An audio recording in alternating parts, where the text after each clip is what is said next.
Well, we're here in Nice the morning after the night before when we saw, of course, England crash out of the Euros. We've got some fans here to talk to us. You can see we've got a bunch of lads here from Birmingham and Southampton. Let's get down to business first and have a chat about what you think about the game. What was it like being in that stadium last night?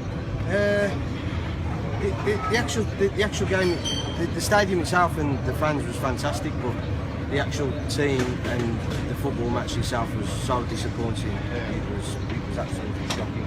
They just seemed non-existent of tactics a lot. My point is, I couldn't believe we'd already played 3 group games, and then we come out and we played exactly the same type of football we did in the last 3 group games. They was just devoid of any tactical knowledge whatsoever. There was just nothing there. What about, I'm hearing a lot of fans say, which is almost more depressing, you know what, it's England, we expected it. Have we actually come to just expect this now? Yeah. We expected us to lose twice, and after the group, all 3 games we played, we didn't deserve to be there. We didn't deserve to be in the position we're in there. We played our qualifying games, and okay, we went through unbeaten. But it's like what's been said today. Harry Redknapp says we played 10 games, we're unbeaten. We played nobody this time round in the tournament, and we still haven't played anybody yet. We're on our way home. We've got a question from someone on Facebook. Julia Burton says, was there a lack of passion? Do you agree with that? I agree with that. Not from the fans, from the players. Yeah. There was two lads on that pitch that wanted to win for England, and Jamie Vardy come on too late. And why did he bring Marcus Rashford on with 4 minutes to go? Apart from that, there was nothing else there. There was nothing else there from any of them. If we look at the original group, so Wales in it as well, what is it that Wales have that you feel that England maybe don't have? Is it? Players have got passion like the fans have, rather than we've just got fans with passion, the players that have passion.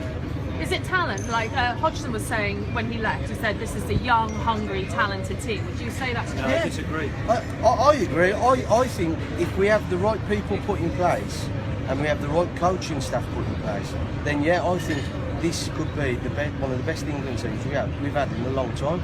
We had the golden generation that never done nothing, but I think with these lads, they could be with the right coaching staff and the right guidance. Yeah, they could be. I really do think they could be. But I think it's not just about a manager. A manager's there, but he doesn't actually do the coaching. You need the right coaching staff. We've got ex-players like Alan Shearer who could go on the coaching staff. We've got players like, why isn't David Beckham getting involved? Why isn't Steven Gerrard getting involved? These are the players that says when they fail, we love England, this and that. So why haven't they come forward? Why haven't they gone on coaching? Why haven't they put themselves forward to coach these young lads coming through and things like that? Let's talk a little bit about the fans' experience. You were telling me before, this has been a really expensive trip. Just tell me a little bit about what you've been through to get here and what you feel about Obviously, that. we flew from Birmingham to Denmark to here. We put our money on the table. We paid our money to come here, and look what we've come to face. England not even turning up, not even wanting to play. Dreadful, absolutely devastated. We've got Andy Gosnell who asks, who would you then pick as new manager? So that you didn't go through this. Harry Redknapp, all the way, definitely. Harry Redknapp. Harry Redknapp, anyone else? Someone with a bit of passion. Someone with passion that's going to drive that team, because I think that's what we lack. Is someone to get behind the team. If you look at the Italians, the way they played, you look at their manager, he was well in there with his players. You know, I think this is the way forward. We need someone who's going to drive the team, get behind them. Is it right now to stick with an English manager? Should we start looking abroad again? What do you think? No, I think we should stay. I think we should stay English. Me personally, I think you need a passionate manager. You need the right coaching staff to go with him as well, because these are young lads and these will grow. We haven't got an older team, we've got a younger team, and they need the right coaching staff to be put in place.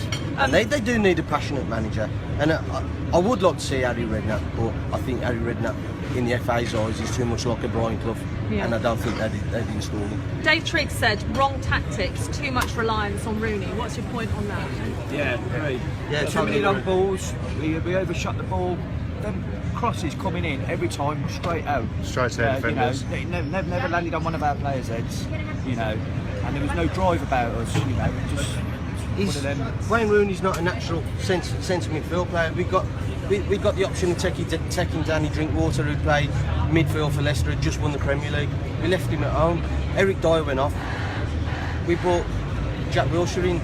Wayne Rooney looked lost. The second half, he didn't know where he was. He looked really tired. He looked tired. Rooney looked really tired. He just looked as though he took everything on They himself. looked nervous, I think, as well, didn't they? They were, you know, they shouldn't have been nervous against Iceland. Tony Maidman saying Alan Shearer has the passion. Could he be the right man Yes, for the I job? agree. I watched him last night after the game. I think he's possibly one of the ones to bring in. I agree. I think Alan Shearer, along with 2 or 3 other ex-players from that era where he played, I think, yeah, David. Why isn't David Beckham getting involved? Why isn't anybody of these others getting involved? I mean, David Beckham, you can't have any more passion. I mean, we all remember the goal against Greece. That's what we need. That's what we need. I mean, we've all seen the Italian manager, Conte. He's an ex-player. Why can't we bring ex-players in? Gareth Southgate's done wonders with the young lads. Yeah. Why are we talking now? We're taking Gareth Southgate from the young team, bringing him up to the senior team. Who's going to take charge of the younger team there? Leave him to do what he's got to do. We need somebody else with a bit more experience, a bit more passion, and the right coaching staff. We're talking a lot about coach, but Elijah Streets just asked, is it time for Rooney to retire from international football? You know, is there more big changes? He's getting to his time, I reckon. But maybe stick him there, keep him there a little bit longer. Just for the experience he's Just got. for the experience, because he is a calm head at times. And all these young players that we've got in. I don't know. I think the way I look at it, if Lionel Messi retired from Argentina, I can't see why Wayne Rooney can't retire from England. if you want me to be honest, I really can't. I think if he stepped down, it wouldn't be a miss. I don't really think, because the last 4 games we've played, would he be different? I think there were players that we missed that didn't play was Ross Barkley that could take his role, because he could hold the midfield. I think he should have played as well. Do you think Kevin Muse is saying Roy Hodgson was a bad choice from the start? You know, he's had 4 No, it wasn't years. a bad choice from the start. It was a bad choice from the start of this tournament. After the qualifiers, the style he played just wasn't working. He never changed it. Kept playing the same style. He had 10 qualifying games to nail down his tactics, his starting format, his starting lineup, and the players he was going to take with him. He had 2 years to sort this out, and then he still didn't know his best team. And when we played against Portugal, his excuse was they had a man sent off, so we couldn't play what we wanted. That's not an excuse. That's no excuse whatsoever. He made too many changes as well. We should have stuck with that team after Wales. We should have carried that on. And what we need... Was it 7 changes in the end? How do we bounce back then? Well, he said he was going to come out and bring the team out and be ruthless. God, if that was ruthless, we was just a joke. Absolute joke. Do you think the Premier League plays too much of a role in this? They're getting all of this money. It's obviously not the best league that it's supposed to be, is it? It is the best league, but it is, because but the Do you problem think is... players care though about these international? Yeah, they do. But the problem is, it's the same. It started with the so-called golden generation, when you had your Beckhams, your Gerrards, and whatever else. When the foreign players started coming in because of the money, then that's when our football did start to suffer. Because if you put Harry Kane alongside his teammates at Tottenham, and then you put Raheem Sterling alongside his teammates at Man City, they're second to none. That's why Raheem Sterling was bought for £50 million for that reason, because of his potential. But then you take him away from that tactical game, what the foreigners bring in, then all basically they are, to me, is an individual or a championship football team. That's what England are, a championship football team. They wouldn't be a Premiership football team. If you put them in the Premiership as an all-England team, seriously, where would you end up in the Premiership? Where would we end up? I reckon looking for good top 10. Top 10. Shane Millward's asking, should Gary Neville return to the coaching team? Is he? Yeah. I think Gary Neville, he's a winner. Paul Scholes should be there. Phil Neville should be there. Alan Shearer, Steven Gerrard should be there. David Beckham should be involved. Why aren't these ex-pros who are so cool, so passionate? And let's be honest, Steven Gerrard. Why Steven Gerrard shot off to America as soon as he never won a contract? Why didn't he think, hold on a minute, Staying out the young Or staying out the young Lions. Yeah. He don't. He shot off straight to America. Is it the money? That's exactly what it's to Same do as with Frank money. Lampard. He was Frank saying straight Lampard. away. Where's Frank Lampard? Well, he shot off to America. And what's he done out in America? The Americans don't even like him there. Because he keeps wanting to come back Yeah. here, doesn't he?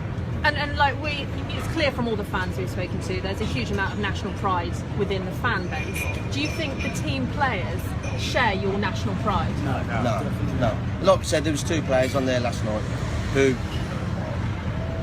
2 nights ago, this was full of England fans. And out of the 23 players, you could, if I had to throw my hat on it, there would have been 2 players who was probably standing there with the rest of us. The rest, they're probably already on the yachts in Monaco, waiting to go on holiday. So we're all getting ready to go home to watch the next couple of weeks of the tournament play out. Who do you think's going to win? Who's your money on now? We've got Wales. Hopefully, Italy. I'd love Wales. I'd love Wales to carry on. I'd love Wales to win. I really would, But really would. I think it's going to be Germany. I think it's Italy. Italy or Germany. Italy, yeah. And hope Iceland goes some way as well.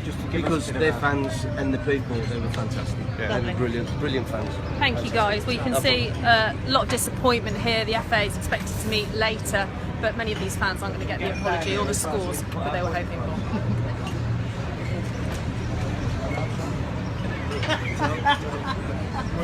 Good job you were here though.